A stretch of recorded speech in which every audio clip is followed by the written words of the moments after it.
What's up, humans, and welcome back to the Human Music Podcast. This is episode 56, Music Producer Time Management. Today, we start off the cast by going right off the rails. Then we take a crack at some listener questions. Paige Simmons and K-Fish want to know more about music producer time management. We touch on topics like preparation, batching tasks, sacrifice, loss aversion, and much more. But first, let me just tell you about our sponsors. If you're supporting them, you're supporting us, and we believe in these products. First, the weekly download, where you can learn from Ill Gates and his private weekly group lessons and get access to over 230 more episodes in the archive for just $20 a month. Next, guest practices, where you can learn high-level audio engineering skills from Seth Drake at the Approach Institute. He's hands down the best engineer we know, and your first class over there is free.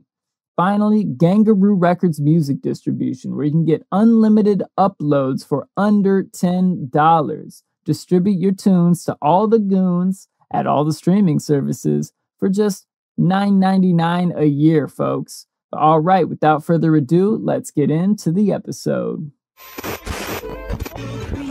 Hello, people of Earth. This is Tesco with Rip Kenny and Trap Jesus, and you're listening to the Human Music Podcast. Woo!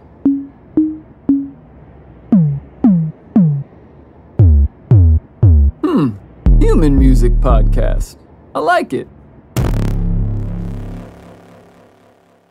What's up, humans? Welcome back to the Human Music Podcast. I am Luke Rain. I am Rip Kenny. And I am Tesco. We have name tags on. We have friendly name tags if you're confused about any of those. See what happens when we try to start a podcast professionally? I say we just bullshit and don't do anything right. Yeah, so how about that Autogon? Autogon? Dude, you goddamn Canadians. Where's the otter? And where did he go? The octagon. No, it's the Autogon. Because it has 8 The Audubon Society? I see what you did there, but that's still a very Canadian thing to say. The Autogon. So I think he's referring to the fact that you should, like any good producer, we all know, we all do this. Every sound, 8 OTTs. Yes. The octagon. Yes. So do the that. Ottawagon. The Ottawagon. Ottawa's gone? I never got a chance to go. And we're off the rails before we even started. Hello, humans. Today, we didn't even get on the rails. we're not on the rail. I don't think we'll be on the rails this episode, and that's fine. I think that makes it a bit more interesting. It's not like, here's your shitty pre-roll for our podcast that you skip through anyways. We don't have that. I think people appreciate that, right? If not, tell me to go fuck myself on social media. Yeah, Don't drop a comment right below there. At Rip Kenny Music, go fuck yourself. Why did I say that? See, like I said, not on the rails, probably won't get there, and that's fine. Today, I'm cool. Luckily, we have some semi-boundaries of some of your producer questions, and a lot of stuff that actually is good topics that will probably yield some nice insights. So that's kind of what we're going to be doing. Before we actually jump into these sweet producer questions that you awesome humans gave us, I just want to give us a little pat on the back. We made it a year, fellas. This train wreck here is how we started year 2 of the Human Music Podcast. Hell yeah.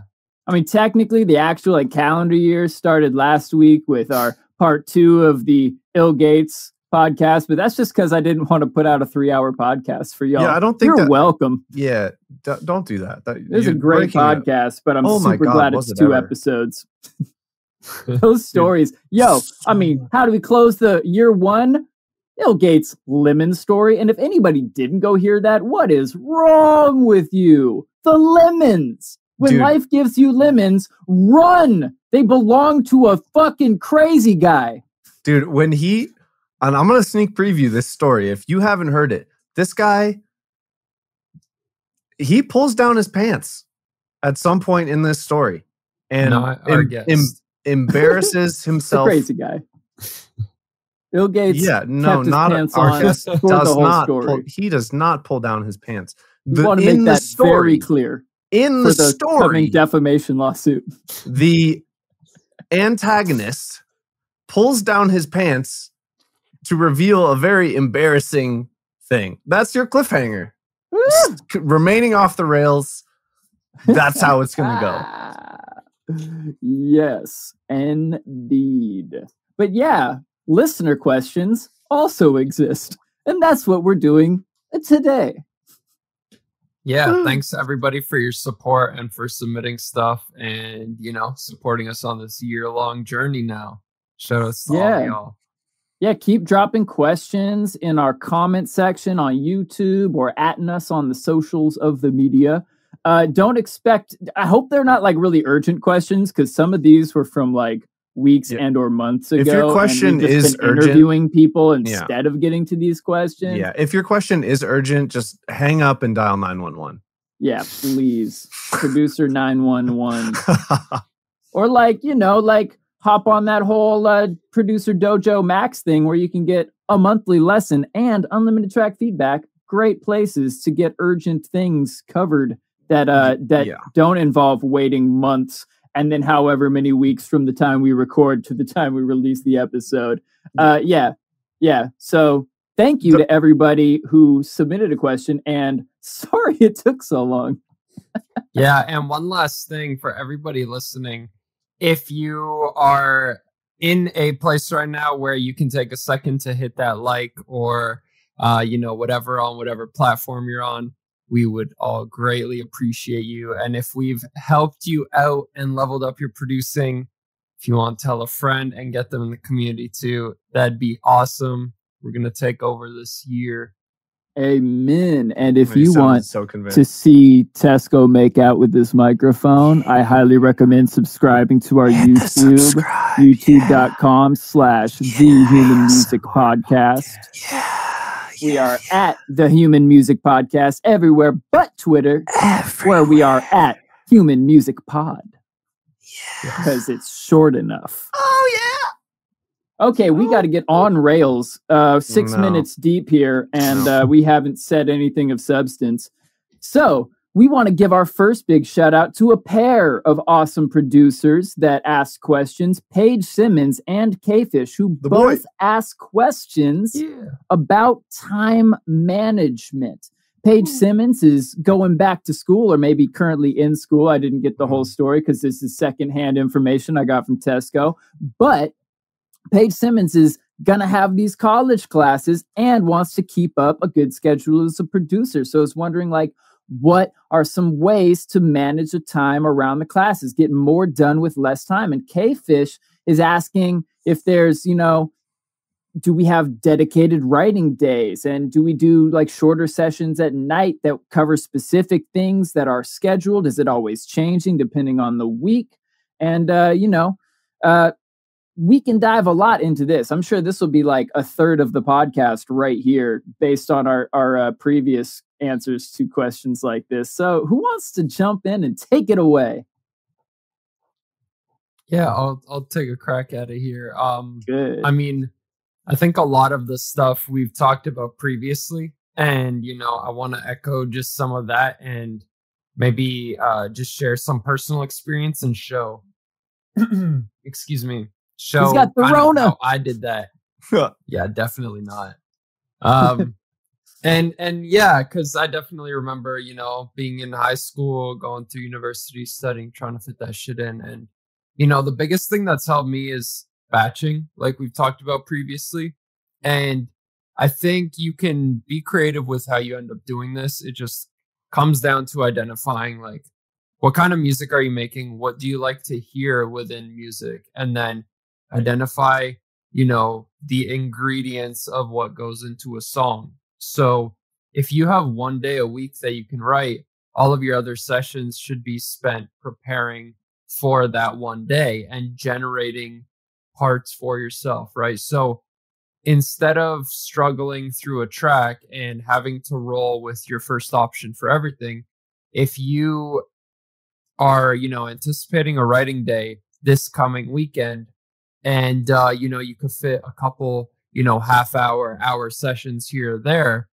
If you write, maybe 2, 3 melodies one day, and then you spend a day sound designing, a couple patches, and you spend a day, maybe writing some lyrics if that's your thing, or finding some vocal samples, right? Like all of this stuff is going to give you options so that when you do have that writing day, now you're selecting the best melody that you created during that session. You're selecting the best patches that you created out of that batch. And that's how I found I get the best results. And I also get more inspiration that way because I have, a couple things that I can compare to each other. So the best patch, the best melody, the best whatever will stick out in relation to all of the other stuff because, I have a couple to judge them off of each other.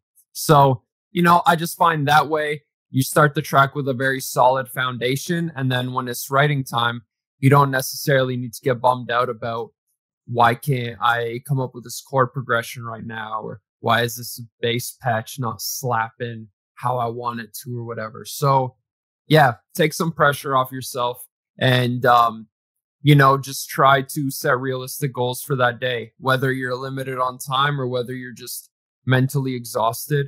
Don't beat yourself up and feel like you have to write a song every time, but make it your priority. And with that in mind, for those smaller blocks of time, ask yourself what you can realistically achieve. And one last point on that, I'm going to say, try to go for a quantity as well. So like if you have half an hour and writing one melody takes you half an hour, but you can make bass patches in 10 minutes, I would say, try 3 bass patches instead. I found when I let myself dive into quantity and I can create a couple of something, the results end up being a lot better. And then if you have multiple hits within there, then that's how you start really stacking a quality back catalog of content for your future music. Yeah. You know what's funny is I don't know why I never thought about this, since like all of the best music that I write sometimes starts with like a vocal a cappella, and then like I write the song underneath it. Like that process always seems to go so much easier than the rest.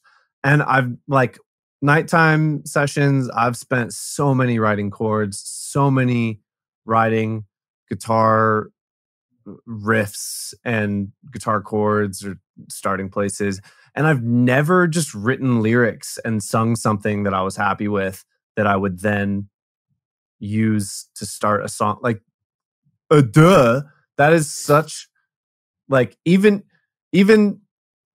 someone that's been doing this as long as I have, I like just sitting here and listening to you say that, like, is extremely beneficial. So hopefully this is beneficial to you guys too, because that actually is a fire idea.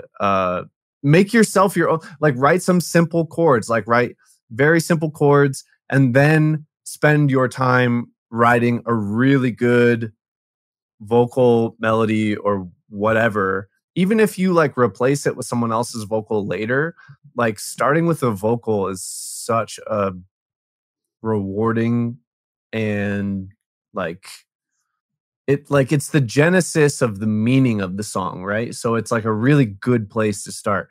Anyways, I don't need to riff on that too long, but I wanted to hammer home that is a really good idea, and something that I will be doing in the future. So thoughts on the questions.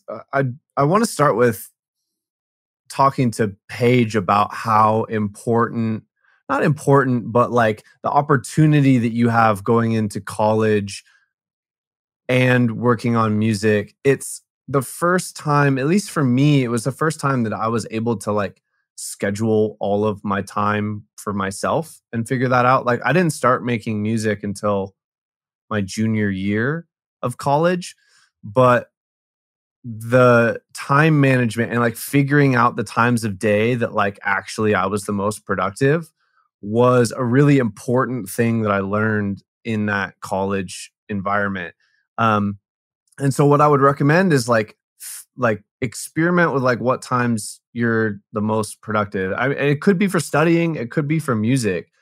For me, what I found is that I have two like really lucid, like good work periods, one in the morning and then one like at night at some point. Like honestly, between like 10 p.m. and like 3 a.m.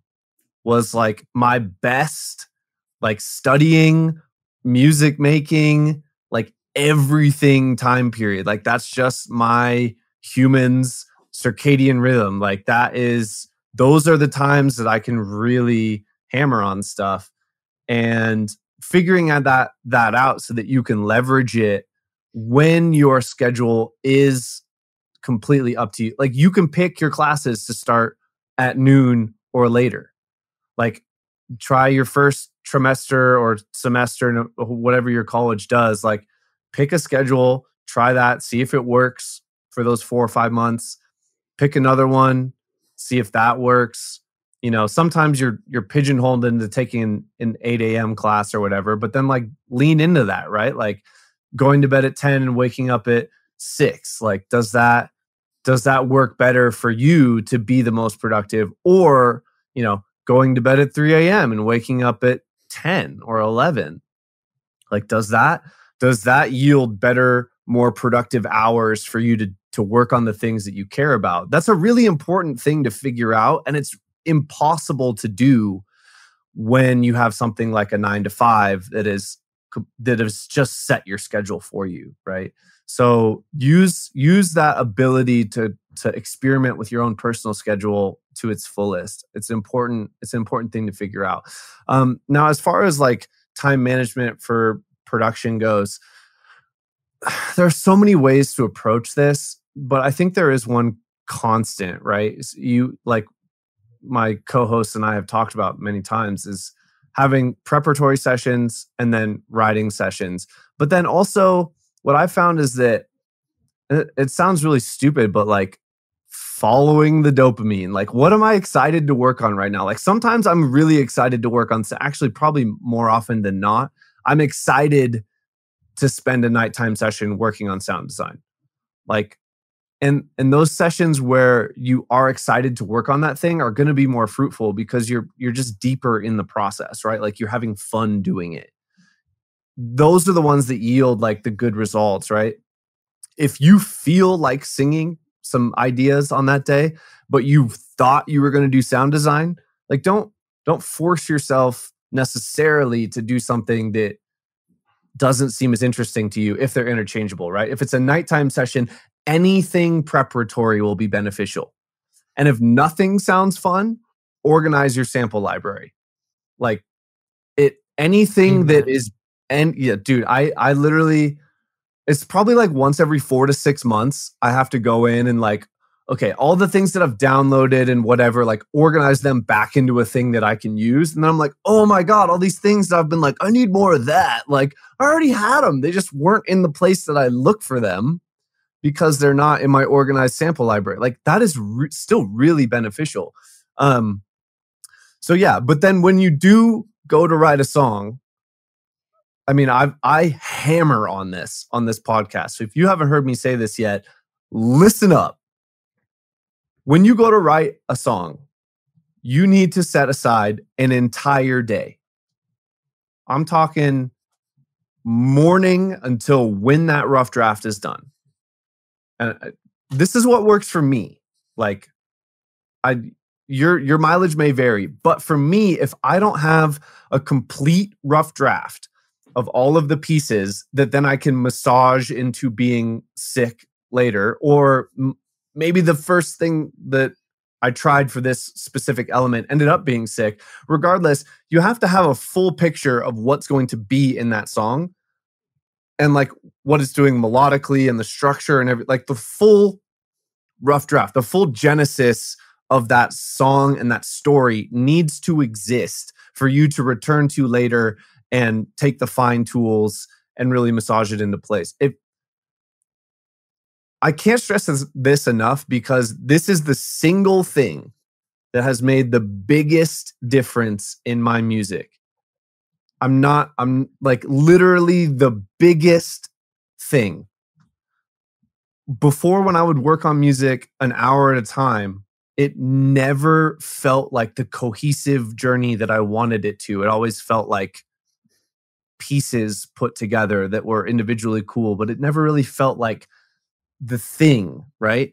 And when I started, like, okay, this day is for music, like, I'm not doing X, Y, or Z. Like, you tell your significant other in advance, like, I'm writing music this day. Like, I'm not watching Netflix.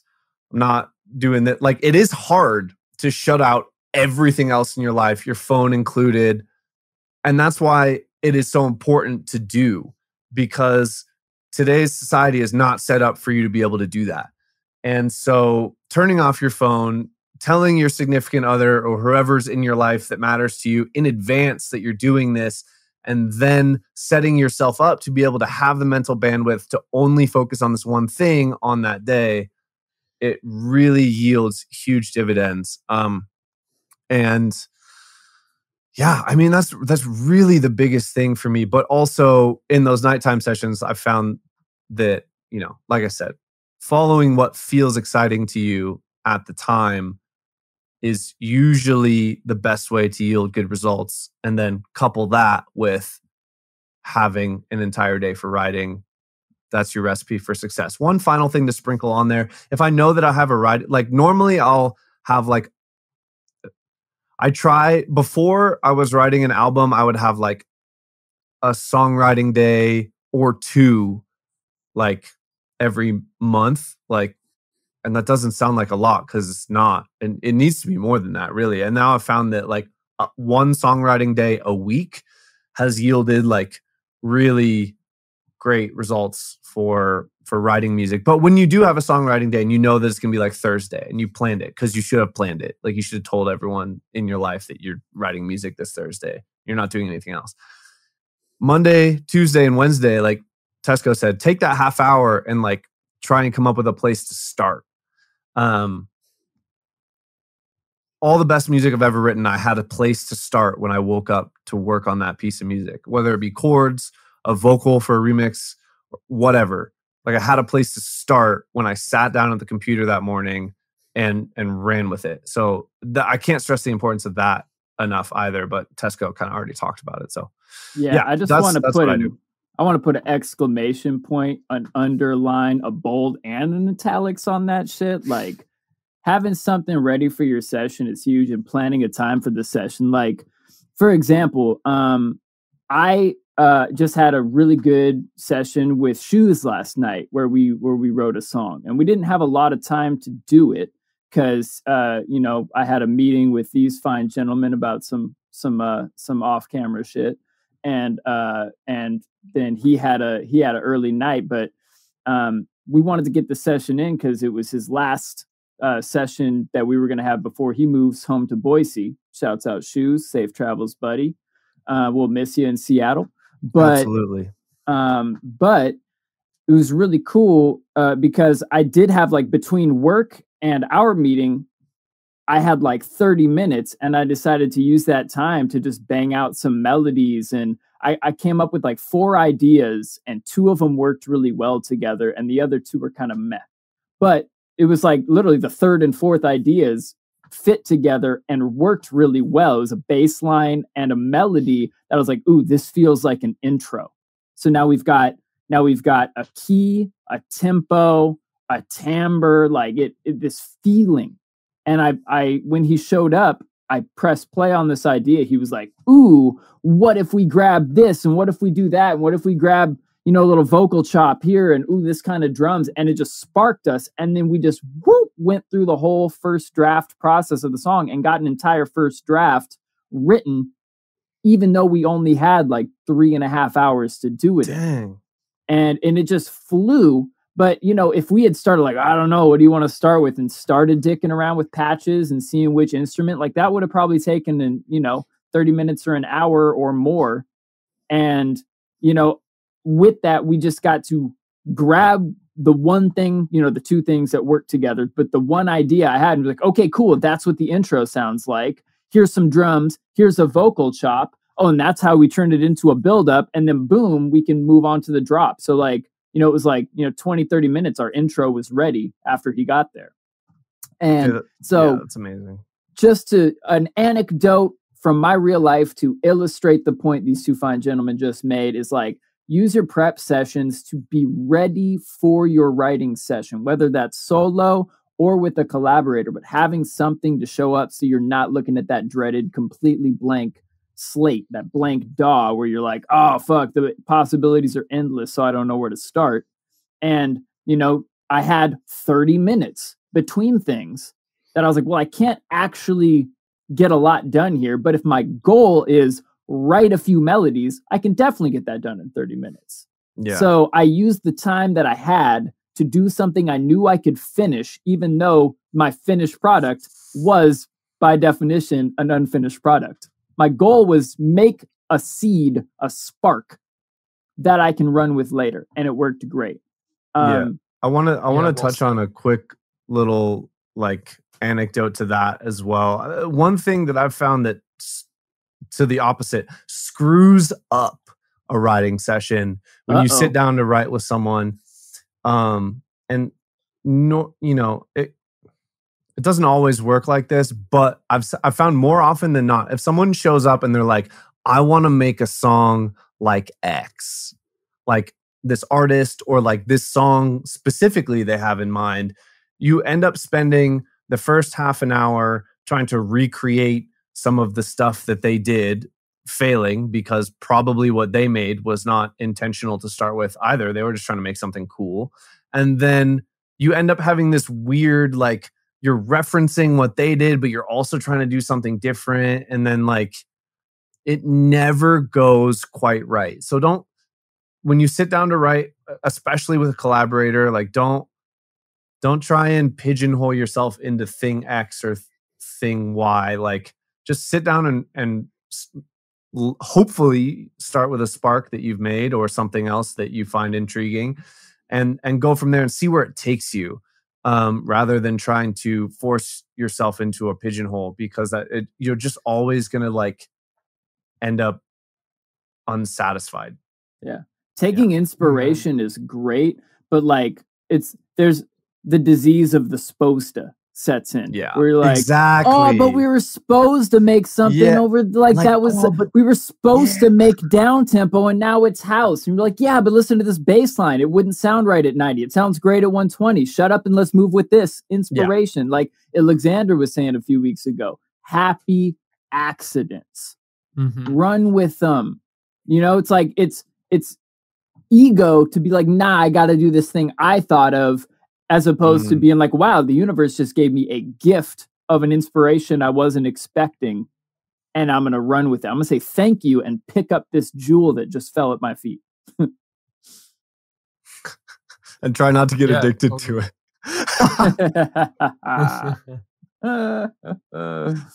Not that kind of crystal. Moving on. I wanted to make sure to tie a bow on this time management, to get really into the time management part. Yeah. I was just going to say one thing too, man. If you're in school and there is a way to cross-pollinate your skills, and maybe you can talk to your prof and write a song about whatever thing you're learning in biology or whatever thing you're learning in whatever, I would always find little chances like that to just get an excuse to write a song. Yeah, or take, if your major is not something in music, take any electives you can that involve it, because then at least, well, I'm getting credits, Mom. I had to make these beats. Amen. But I wanted to tie a bow by talking about the technologies you can use for time management, namely calendar apps. I'm, brand agnostic on this. I don't really care what you choose to use. I use Google Calendar because it's tied to my Google email. So then I can everything fits and works really easily. But whatever you choose to use, I don't really care. What matters is that you use some sort of technology that's available at your fingertip. It's on your computer. It's in your phone. It's in your pocket at all times. And put down all the things you have to do at a time. You're in class, put that down. You got to go to work, put that down. Block out, fill up all the times where you have to do shit. And then you're left with windows. And you can see what those windows are. And then you can start to fill those windows with other things. Like for me, I know there's a certain chunk of the daytime where I've got to keep that open for going to work. And then I've got certain chunks where I'm, say, recording a podcast, and we do it at the same time every week. So that's a chunk. Or, you know, certain weekly meetings I have, or certain, then my students at the dojo can use my open time to block off lessons. And then those, like a week out or whatever, are now blocked off, and that nothing else can take that time. And all those things that I have to do that I committed to are set in stone. They're locked in on my calendar. I'll get reminders. I'll look at what I got going tomorrow. I'll make sure I do all those things. And that's powerful, because then all the things you have to do are getting taken care of, and you're not letting stuff fall through the cracks. But then you look at those windows and you're like, okay, cool. Well, I've got 2 hours here. Block it off for sound design. I've got 2 hours here. I've got all these new sound design patches. Block it off for making melodies. I've got 2 hours here. Man, I'm going to need some drums. So organizing a couple of drum library folders and making some drum racks that I saved to the library in this hour or this half hour or whatever. You block out those little bits of time that are left over on your schedule. And then when you block out that writing day, put it on the calendar.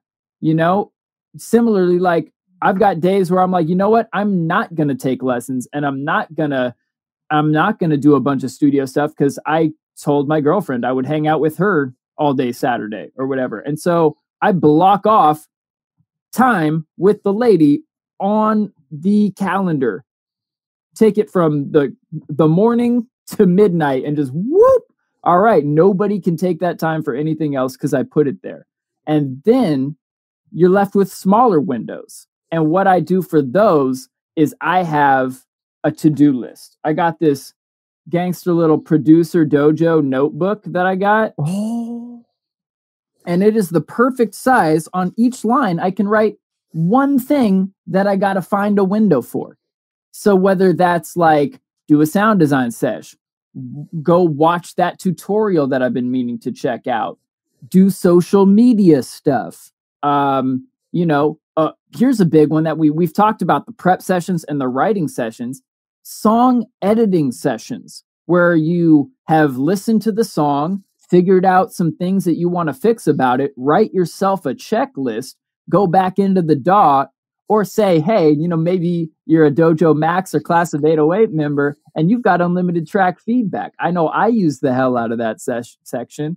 I'll just get my first draft done, send it off to a sensei, forget about it for a while. I'll get that email that says, hey, you got feedback. It's got feedback on it.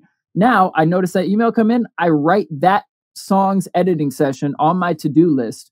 And then it's like, oh, hey, I finished the stuff I got to do today. I've got an hour and a half free right here. That's a really good time to jump into this editing session and push this track forward one draft, bounce it out and send it right back to that same sensei, or put it, then, maybe put a little list, put something on your to-do list of like, listen to my tracks that I have in draft form and take notes on them. Use the technologies available to you to help you manage your time. Yeah, I'm gonna yes and that with a couple things. One thing I want to touch on that you said was you schedule time other than music as well. It's really easy to think like, oh, I got to fill up all my time with music, but like you do actually need to schedule yourself some time to do stuff away from your computer if you want to make good music. Absolutely, there's no replacement for the hours that you spend in the studio, but you also need to do other stuff, accept other stimuli into your life that spark creativity and inspiration other than staring at your computer screen, because creative output is an outpouring of that inspiration. And if you don't intake more inspiration from other things, other experiences, other people, even if it's really simple, like taking a walk or going to the bar in your neighborhood and talking to a stranger. That might seem really weird to all you Gen Zs out there, but like people used to do that. And that kind of thing, like you can't stress the importance of that enough. Like you can't come up with like interesting creative output without doing a variety of inputs. So that's the first thing. Schedule yourself some time to do stuff outside of the computer. And the second thing, yeah, right. I know you got a lot of fun outdoor activities you like to get on, and I'm sure our listeners have their thing in the back, like, damn, you know what? I do really feel good when I do that. Why haven't I been scheduling time for it? Right? Like the stuff that you can do, whether it be outdoors, whether it be indoors with a different set of people, just seeing new things. Like Shelb and I went to just a random spot in Oregon that was like an hour and a half away. It was like this crack in the ground. It sounds really strange, but it's like this fissure in the earth that is like, you know, between 30 and 100 feet deep, that like runs this like line. And there's like these really cool caves and stuff. And I was like, holy shit, like this is the perfect setting to grab some video content for part of the story of the album that I'm writing. And like, oh my God, that like reminds me that like one of the ideas that I had for the album was like each song needs to take place in a different location, right? And there's like this part of the story is like journeying to these different places.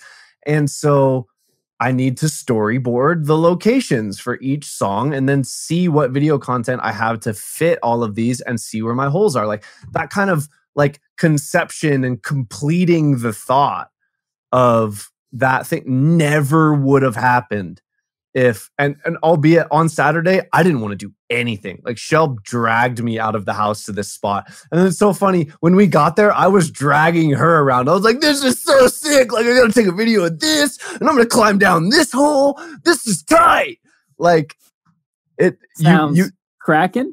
It was very cracking. Yes, I couldn't have said it better myself. Or cheesier. But like that, like just like that simple thing reminded me, like just because you don't feel like doing something 99 out of 100 times, if you go and do that thing that sounded fun Monday, but you don't feel like doing on Saturday, as soon as you get there, as soon as you start doing that thing, you're going to be like, oh yeah, this is fun. But like when you're on your couch watching Netflix and you're like, I think I'll just bag it. I feel attacked. Yeah, I think I'll just bag it. Like, don't do that. Like push through that as hard as you can. That will always, it like, I have a saying, like, if you plan to go mountain biking on Saturday, don't check the fucking weather. It doesn't matter. Bring a raincoat. Like, if you can plan yourself out of all the things you wanted to do because it's not the perfect situation. Like, oh, I thought it was going to snow 6 inches at the hill on Friday, but it didn't. And so I'm not going to go skiing because it's just not going to be as good as I thought it would have been in my head. Like, there is no time where I've like shown up and like gone skiing or mountain biking or snowmobiling and be like, that was a terrible time. Like, no, it was either fun or really fun or like the most fucking fun I've ever had. Like, the scale is not like, this was terrible because I went and tried this experience. Like, almost always, like there are exceptions, but almost always that experience is more than worthwhile. And in your head, you can build up a million reasons why it's not going to be a good experience, a great experience. It's not even going to be an okay experience. Guaranteed, that experience will be at least 3 to 4 scale points on a scale of 10 On a scale of 10, that experience will be 3 to 4 scale points better than with all of your planning and checking the weather and like, oh, this person bailed, so I'm going to bail too. Like, it's going to be 3 to 4 points better than your estimation. It just will. And now I don't remember the other thing that I was going to say, but that was... you said that shit with passion. That shit was important, though. That is really important. To be fair on the skiing point, you grew up skiing. You grew up near the Cascades in Washington State. So, like, man, you just learned to have fun skiing on ice. Like, oh, look, we get to slalom around the holes where you can see the grass. And even when the snow sucks, skiing groomers is still fun. Even when it snowed a week ago, I guarantee if you just ski 10 feet into the trees, you might find a little stash of powder. And then that little stash of powder is the thing you remember while you're driving home. You're like, God, that made the whole day worth it. I had this perfect little run and oh my God, it was incredible. And you feel inspired. Like, it doesn't take a lot. Next time on the Human Snow Sports podcast.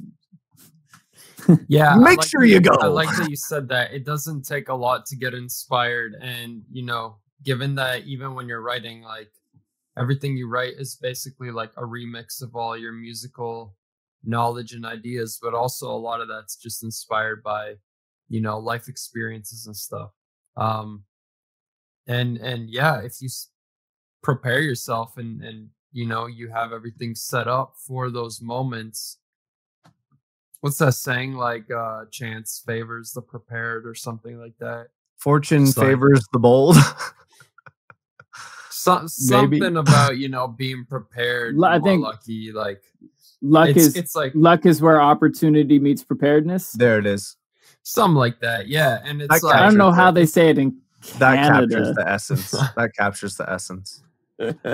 Yeah. And it's like, if you have all that content available, that you've been making over time and you don't starve yourself of real life experiences, you're gonna have all these ideas brewing around in your mind, whether it's from the DAW or whether it's from your life, and they're all gonna come together and make a beautiful musical baby.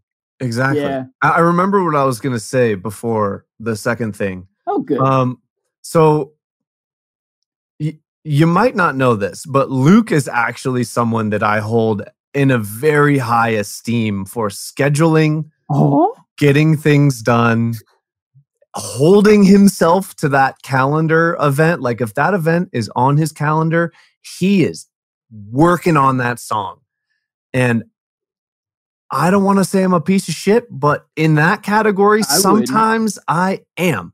If something's on my calendar, that doesn't necessarily mean that I'm going to do it, because I am only semi-organized, and B, a gigantic procrastinator. Oh my God, am I a gigantic procrastinator?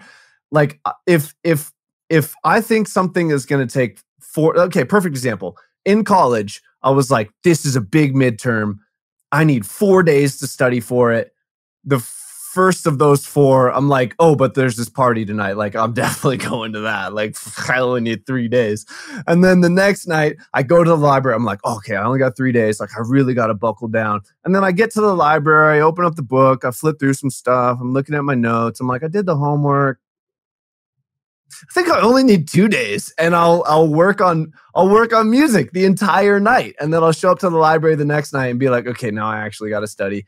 And I'll probably work on music half the night after I get like a good amount of studying done, that I'm only like, okay, I can study the rest in this one night. And then that one night will end up taking me 10 hours to study where I thought it was going to take me 6.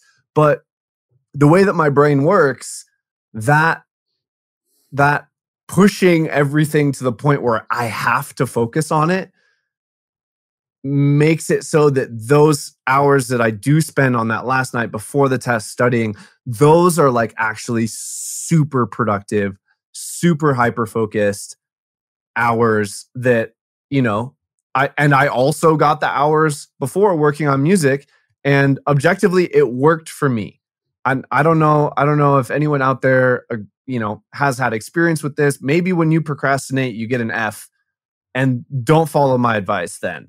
But if you're the type that can succeed with some procrastination, I want to yes and Luke's setup with something that works for me, for you procrastinators out there. Like the to-do list, make that something that you can access anywhere, and that you can like keep. So a perfect example would be like have a Trello board with like everything in your head. Like if something pops into your head, I need to be able to be like, oh fuck, like I put that on my calendar and I didn't do it. Like this thing like can't get lost. Like I have to do it at some point. Like maybe the person hasn't reminded me that they needed this or whatever, but I have to do this. Like I need to be able to recall, okay, what are all of these things that I have, or what are all these things that I was thinking about that I didn't have time to work on now because I was following the dopamine to this other thing. And so have your calendar that is like the things that you like, appointments, classes, going to work, like all of that stuff, like I wouldn't miss, you shouldn't miss, like all of that stuff has to be on there. And then for me, I'll put blocks of time for like things that I need to work on. But in my procrastinator state, like sometimes that thing won't get done. So I still need a list of things that I'm thinking about or that I'm working on or that need to get done that won't just get lost in the day previous on the calendar that no longer will ever be looked at ever again. So for me, I have to have a running to-do list of like, you know, random items that need to get done, then like projects I'm working on and like the next step in that project. And I'll probably put like a due date of like when I should do it. And then that due date 9 times out of 10 will get blow by it. We'll just get pushed back, but it's still there. I didn't miss it. Right.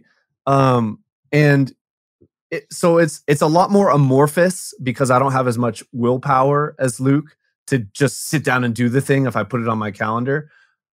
And you have to know yourself. You have to know what works for you. Are you liable to do that? Then you have to set up a safety net for yourself to catch those things and still get them done, and to still have an unorganized organization that you can be confident that you're capturing all of those little things, those ideas that pop into your head. Throw that in a thinking about column in your Trello board. All those little things, like change the payment info for Hype Edit. Simple example that I did today. Like I know I need to do that, but I don't feel like doing it right now. It might only take me 5 minutes, but like I don't want to do that right now. I'm going to put that in that list. And then like this morning, I knocked out like 8 things that took 5 minutes that were on that list because I was drinking coffee. I just sit down on my computer. I was like, well, I have this appointment at 10:30. I have an hour. I don't really feel like working on anything. Oh, I could knock out all this stuff and I'll feel great about myself. Yes. That's what works for me. And figure out a system that works for you. But the biggest thing is that whatever system that is, it has to have built-in safety nets for where your shortcomings are. And you have to be honest with yourself about those. High key. Gotta make sure you understand, man. I have tried times where I actually scheduled everything I wanted to do in the day in like little chunks. And similarly, I blew through a lot of them, or I got excited about the first one and decided to work on it twice as long, which pushed everything back, which means stuff got cut off the list. And I was trying to do this like perfectly knock out all the hours. That's why I really started with the shit you really have to do. When do you have to be at work and when are you done? When do you have to be in class? When do you have a Zoom call scheduled where other people are counting on you to be there? That's the shit you can't miss, that you can't push usually, right? Yeah. So make sure those are on the calendar. And that's why like having those like flex hours is so key, where it's like, oh man, I've got this open hour here and this to-do list right next to me. And I can glance at the to-do list and balance between what do I have time to finish and what actually feels like it's a good thing to get done right now. Sometimes I don't feel creative and it's like, cool, let me like dive into Facebook ads and try and dial in this ad or clean out my email inbox or some bullshit. Like, And other times it's like, ooh, let me write melodies because I needed to do that too. So I'm not as organized as you might think I am. And I love having my amorphous time and my to-do list to be able to, you know, get lost in a rabbit hole, or, you know, just randomly at 11 p.m. just start running with a new song idea and follow it till 5 a.m., whatever. Like those kind of things, you know, I think are vital to my personal creative mind. Some people are more organized than me and love dialing it in hour by hour, 15 minutes by 15 minutes, what they're actually going to get done. But I'm not that good at estimating how long shit's going to take unless it's like, oh, well, it's an hour-long lesson, so I'm pretty sure it's going to be about an hour. And even that, like my students know, like if I don't have anything planned right after my lesson and I've got 10 minutes worth of more shit to explain about how a mastering chain works, I'm going to keep telling you about the last 2 stages of the mastering chain because shit runs over sometimes, and that's fine. I love your point about like having a Trello board. Shouts out to Spiderhound and a singer I work with, Jenny Jade, who also uses a different brand of Kanban board. That's been really helpful to me. So far, I'm just organizing my song projects and like color coding it with things that, you know, it's like, oh, if it's green, that means that I have feedback and notes and I'm ready to work on it. If it's yellow, it means don't work because I'm waiting for feedback, and I'm working out the color coding and the notes and the attachments. I always attach like the link to where I can go listen to the song or send somebody that link. Things like that, like, have been really helpful for me. And I love your idea, like, of having a list of like shit I thought of, but aren't urgent and I'm not going to put into practice today. You know, like that's a really good idea. And that's kind of what this little book is, because I know like I'm going to be on this page for like days.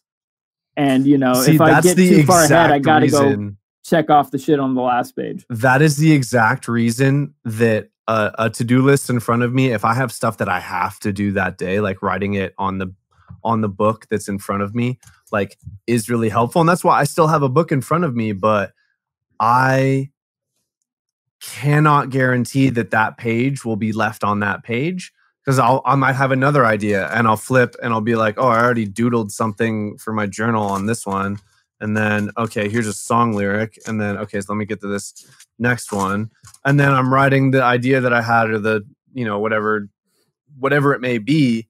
And then I'll be like working on that thing, and I won't necessarily turn 3 pages back to the thing that had something useful on it before.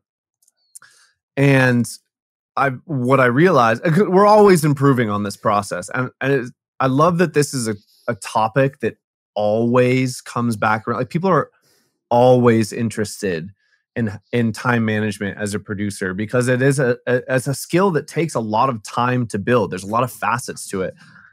So I love that this keeps coming back, and we're always improving our own workflow. And like 6 months ago, my to-do list lived on the book in front of me. And what I realized is that, like, the way that I work, the way that like I flow, does not necessarily mean that a to-do list on a page means that it's going to get done. Like, it has to have a physical space that I can always return to, that's organized in a different way than a book in front of me. And I also found that, like, most of the random thoughts that I have that are actually going to move the needle for what I'm trying to accomplish, they don't happen in front of my computer. They don't happen where my book lives. I wish they did. I wish I could just like start working on that as soon as I had the thought. Most of the time it's like, I'm out for a walk, I'm out riding my bike, I'm in bed. Like, you're drifting off to sleep, and then you're like, holy shit, oh, that's the thing I was like trying to figure out. Like, this could totally work. You got to write that down in your phone, because you're going to forget it. Or there's so many little thoughts that your subconscious is like mulling over throughout your entire life. And like, those little things will just like find their way to the surface of your conscious thought. And like, those are gifts. You have to write that down. Like, those don't come around all the time.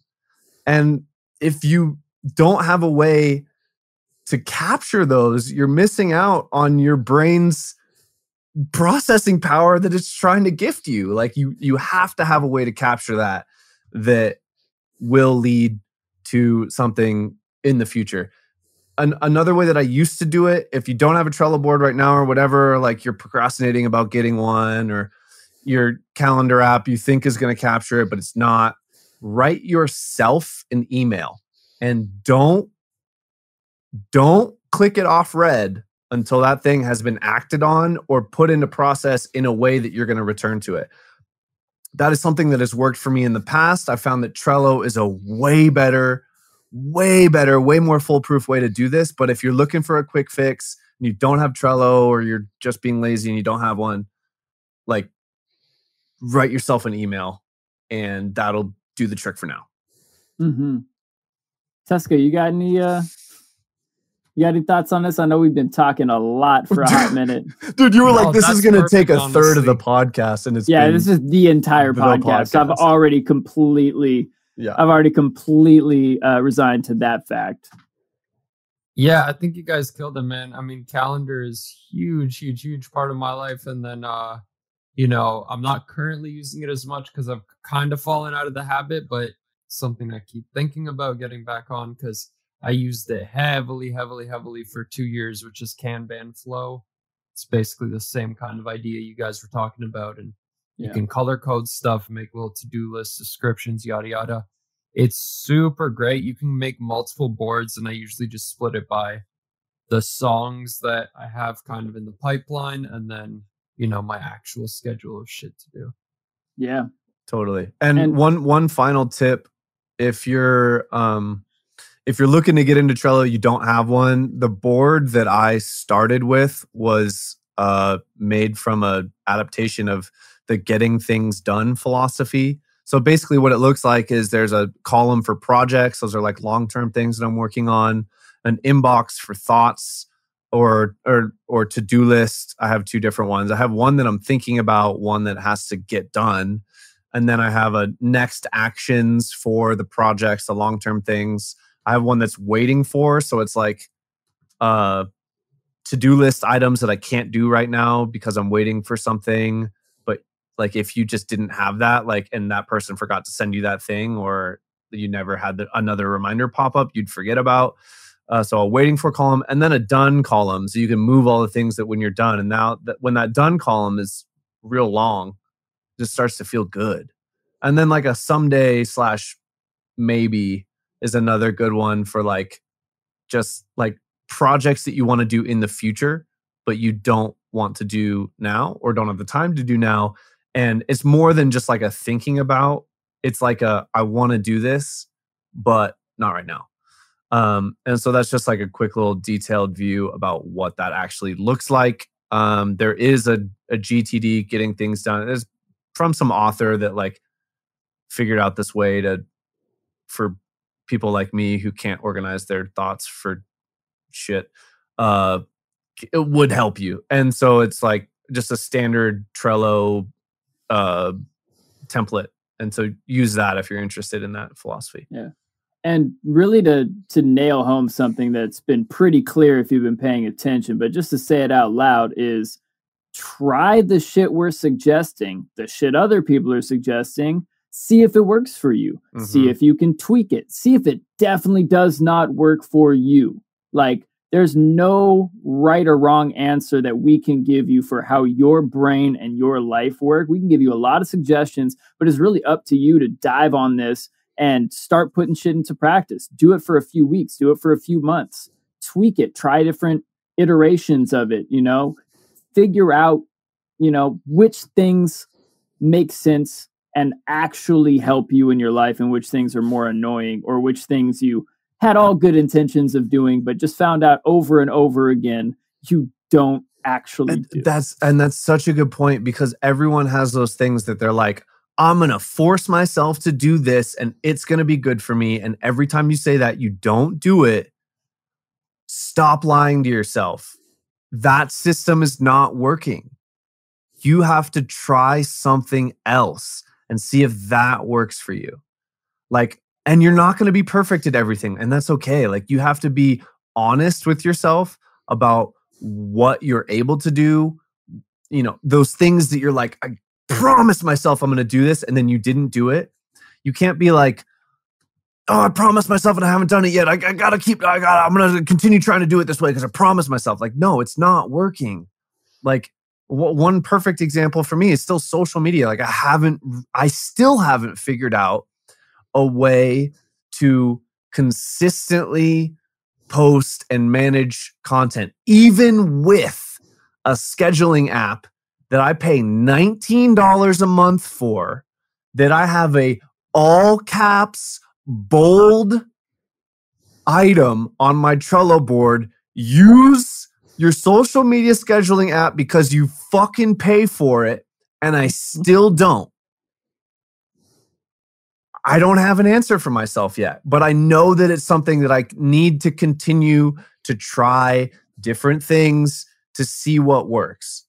I'm not lying to myself about the fact that like, no, like no, this is going to work. Like, it's not working for me. I still haven't figured it out. I don't know what it is yet, but I'm continuing to try other things, other times to schedule it. Like, you know, one thing that I've been thinking about recently is like those hours where you're on the couch watching Netflix with your girl or your boy or your significant person, and you're maybe not that interested in the show. Schedule yourself some social media posts then. Like, that was the thought that I had. I was like, what time in my day do I ever wish that I could be using it to do something else, and anything else could be better? That might be the only time. I'm still there hanging out. Like, I could be saying nothing watching the show, or I could be doing the thing that I've been trying to get myself to do. Like, when making the social media post seems like a better option for my time in that moment, like, I know my brain, like, that's a trigger that actually could get me to do it. So I'm going to try that in the next 3 months. Not saying that time should always be spent in the ether, not hanging out with that person, but like, there might be some opportunity there to improve in that area. And that's something that I want to try. Thomas Jefferson said, all things come to he who hustles while he waits. I found that out on a Trivial Pursuit card, and I stole it from the game and pinned it to my wall for a hot minute. Amazing. Love it. But I also want to just close out with one more thing. I've got, to say this, we talked about skiing earlier and how dope it is. Like, oh yeah, man, like, get out of the studio and go do other shit that inspires you. And absolutely. But also, we were talking about this before we hit record, and it's super important. Like, you got to sacrifice. Yeah. You got to sacrifice time doing other shit to find more time to do this shit. Like, if this is really what you want to do with your life, if you want to get beyond hobbyist, and not saying that's everybody's goal. Some people just want a fun ass hobby that makes them feel better and gives them some self-expression outlet. Like, awesome. But for the people who really want to get beyond hobbyist, what can you sacrifice to do more of this instead? What can you live without? And skiing was one I ended up choosing to live without. It's something I did from the time I was a little kid. My best friend skied, and I couldn't wait to get on the mountain. Finally, when I was 10, I got out there, and pretty much every year, with a few exceptions, I got to the mountain a ton.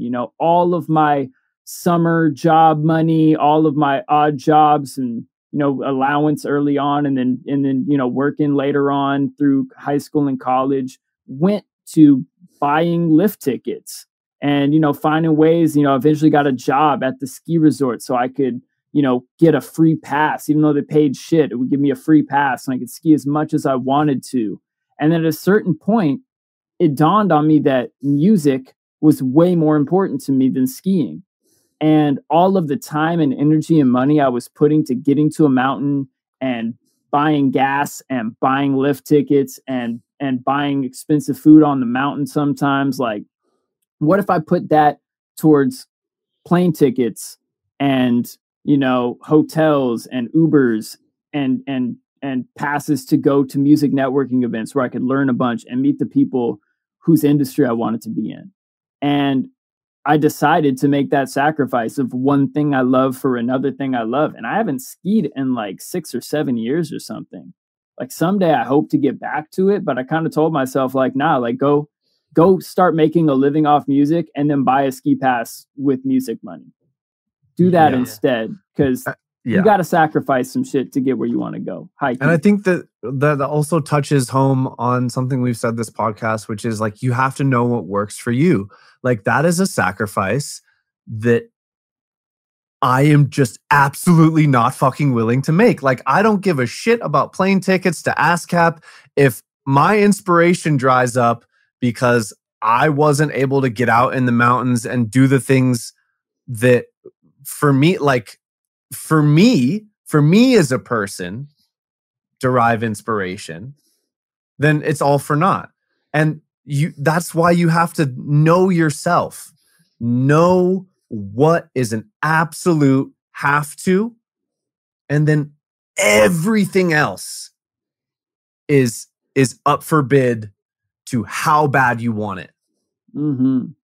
Like when you said sacrifice, like I can't believe we hadn't touched on this yet, because it actually is the dirty little skeleton in the closet that no one wants to talk about in this discussion, which is to do the thing that in your mind's eye would be the greatest achievement and make your life worthwhile or whatever. Like, there's going to be a lot of hard sacrifice decisions that you have to make along the way. And it's not always going to feel good. Mm-hmm. It's not. And you don't want to have to think about that. You're like, well, I love spending from 5 to 9 p.m. every night watching Netflix with my significant other. Like, I love doing that. Yeah, you might. Yeah, it's fun and easy. Why wouldn't you love it? Like, like that. There's nothing wrong with that. But do you have to? Maybe you do. Like, maybe you decide like that is my creative inspiration is from watching films and TV shows that inspire me. Great. Like, I'm glad like you need to figure that out for yourself. And then if that is truly the case, then you have to spend that time with your significant other on the couch watching Netflix from 5 to 9, because that is important to you. Then you better get into the studio from 9 to 3. You gotta go to bed at 9:30, and you gotta wake up at 4 a.m. and produce from 4 to 7:30, and then hop in the shower and go to work. Like, that would work for you. Yeah, but sacrifice something and figure out which piece you can't. It's there somewhere.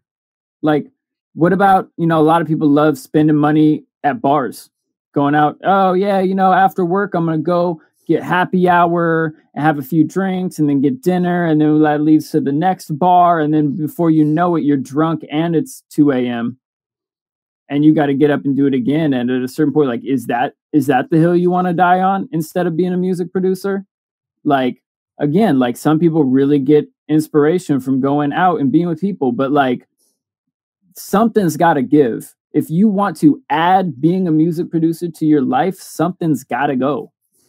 Find out what you are spending a lot of time, energy, money, whatever on that's not actually A, being in the studio producing music, or B, directly helping your inspiration to write better music. If it's not doing one of those two things, consider whether it's worth it at all. Yeah.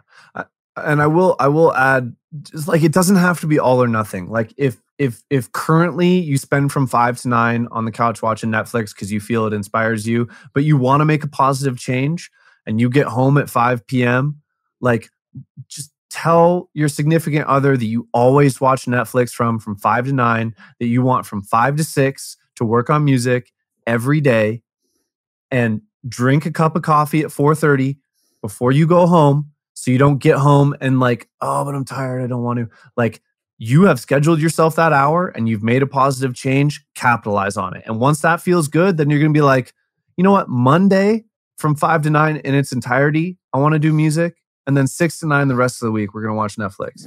Yeah. And then that is going to be the day that you finish music, Monday evening or whatever. But like, it doesn't have to be all or nothing, but you're going to have to A, experiment with what works for you, and B, find sacrifices that you can and are willing to make to experiment with those things that would work for you.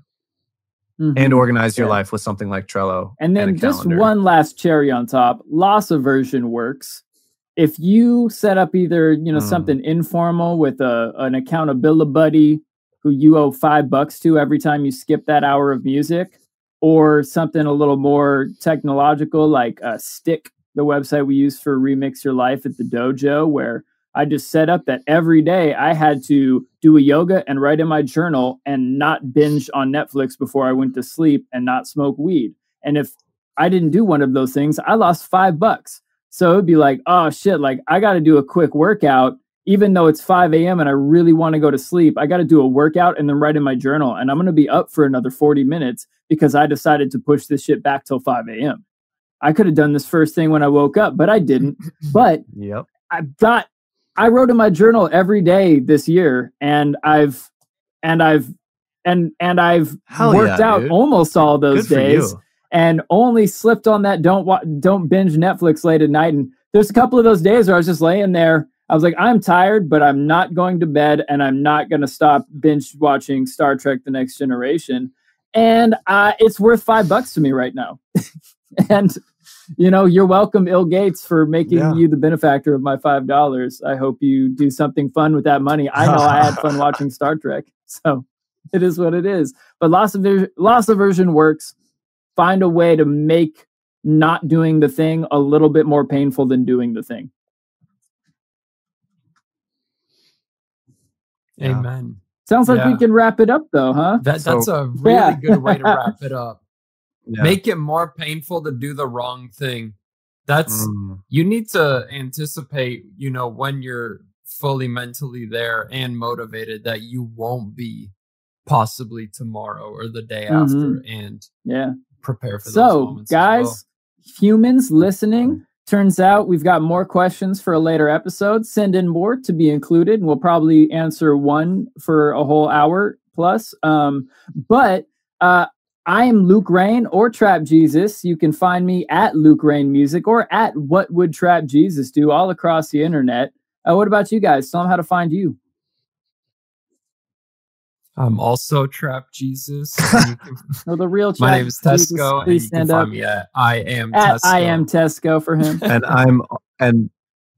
And I am also Trap Jesus, and you can find me at Rip Kenny Music. I am Spartacus. You know what? I just want to finish this out by saying I'm proud of us because we did get this episode on the rails. Stayed right on the rails. See you guys. All right. Every human out there listening, peace and peace among worlds. Go fuck yourself. I'm just kidding. But for real.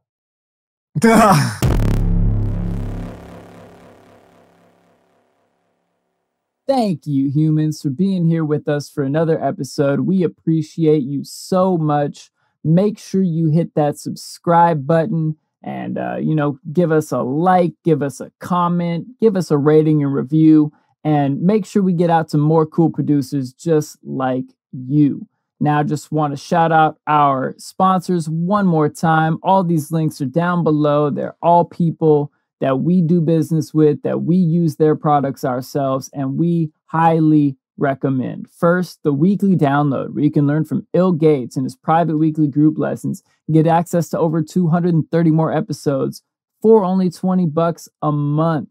Great way to get in over there at the Producer Dojo with Bill Gates. Next, guest practices, where you can learn high-level audio engineering skills from Seth Drake at the Approach Institute, the best engineer we know, and your first class is free. Finally, Gvngaroo Records music distribution. Get unlimited uploads for under $10 a year. Once your music sounding good from the Producer Dojo and the Approach Institute, you're going to need to get it out to people, so turn to Gvngaroo. All right, y'all. See y'all next week when we're back with Hexus. And until then, peace and peace among worlds. I like it.